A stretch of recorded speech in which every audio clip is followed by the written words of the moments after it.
Did you hear the government repealed "Don't Ask, Don't Tell"? What is Don't Ask, Don't Tell? Don't ask, don't tell is the term commonly used for the policy restricting the United States military from efforts to discover or reveal closeted homosexual or bisexual service members or applicants, while barring those who are openly gay, lesbian, or bisexual from military service. The restrictions are mandated by Federal Law 103 to 160. The policy prohibits people who demonstrate a propensity or intent to engage in homosexual acts from serving in the armed forces of the United States, because their presence would create an unacceptable risk to the high standards of morale, good order and discipline, and unit cohesion that are the essence of military capability. The act prohibits any homosexual or bisexual person from disclosing his or her sexual orientation, or from speaking about any homosexual relationships, including marriages or other familial attributes, while serving in the United States Armed Forces. The act specifies that service members who disclose they are homosexual, or engage in homosexual conduct, shall be separated, except when a service member's conduct was for the purpose of avoiding or terminating military service, or when it would not be in the best interest of the armed forces. As it exists, DADT specifies that the "don't ask" part of the policy indicates that superiors should not initiate investigation of a service member's orientation in the absence of disallowed behaviors, though credible and articulable evidence of homosexual behavior may cause an investigation.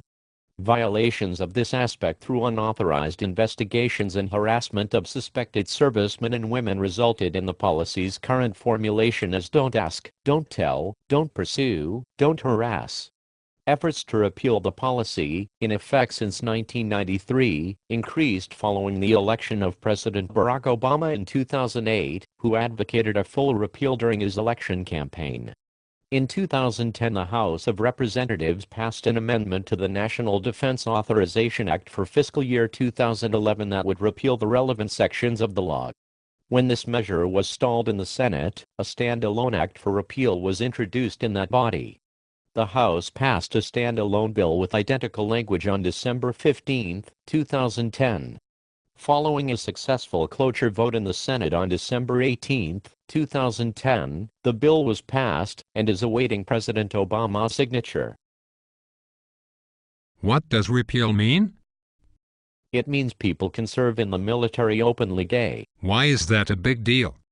Because it allows people to act openly gay, without any negative recourse. In fact, to act openly gay will be a protected behavior. Seems like it would create a distraction and possibly negative reactions from peers.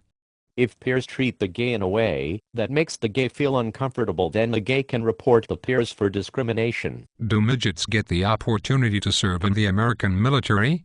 No, midgets do not get an opportunity to serve in the American military. Why? Because midgets were never allowed to serve in the American military to begin with. Some midgets might not be happy because they do not get to serve in the military. They might think it is discriminatory to allow gays to serve while midgets cannot.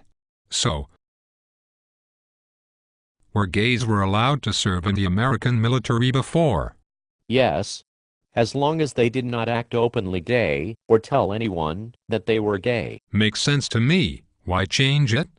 Because the Obama said he would repeal "Don't Ask, Don't Tell." So why can't midgets serve in the American military? Because service in the American military is a privilege. The American military can deny anyone that doesn't meet their physical or mental minimum requirements. So if a midget were gay, they could join the American military?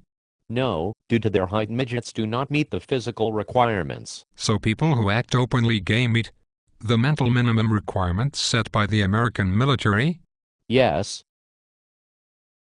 Now that I have told you about the repeal of "Don't Ask, Don't Tell," you must let me out of this cage.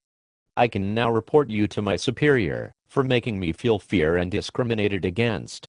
In fact, if you don't kiss me after letting me out, I will report you anyways.